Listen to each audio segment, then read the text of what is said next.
Občani Žužemberka jih v zvezi s pobeglimi ali zapuščenimi mačkami in psi kličajo tudi po večkrat tedensko, poudarja Lina Debeljak.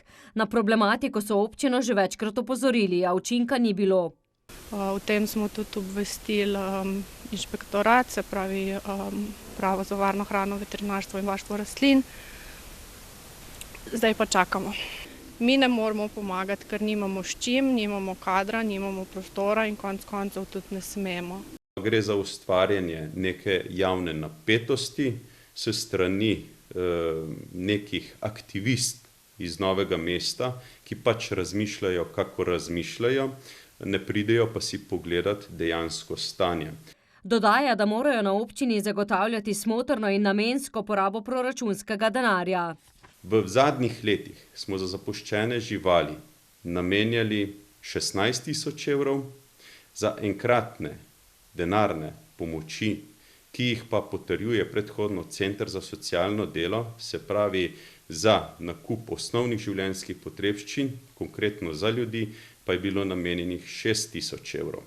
V preteklosti, poudarja, so imeli tudi slabo izkušnjo z zavetiščem Meli Center Repče, ker se računi niso skladali z opravljenim delom. Zadeva je prišla na sodišče, ki je dosodilo v korist občine.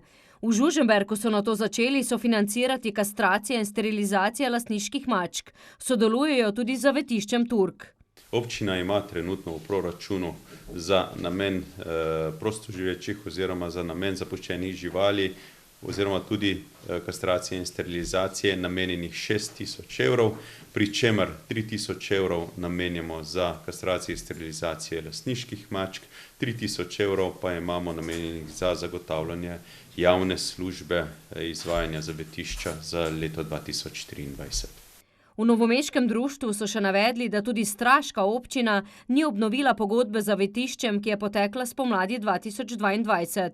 Smo jih tudi na to večkrat opozorili in so po naših pregovarjanjih izdali naročilnico zavetišču, da se vsaj nekako sproti te stvari približno rešuje, ampak še vedno pa ni to skladno z zakonodajo. Nove pogodbe, tako Debeljakova, namreč doslej niso sklenili z nikomer, niti objavili javnega razpisa za izbiro izvajalca, ki so ga obljubljali. Sam razpis za podelitev koncesije je objavljen v uradnem listu oziroma bo objavljen v teh dnevih, tako da sam postopek pa zahteva približno mesec pa pol časa, da podelimo koncesijo. Seveda se nam zdi ta problematika pomembna, vendar v občini Straža morda ta trenutek niti ni toliko zapuščenih živali, seveda pa kljub temu tega ne smemo zanemarjati. V društvu menijo, da problematika uhaja izpod nadzora. Kljub sprotni sterilizaciji in kastraciji je namreč število prosto živečih mačk vse večje. Zato je poleg vloge občin ključno odgovorno lastništvo živali.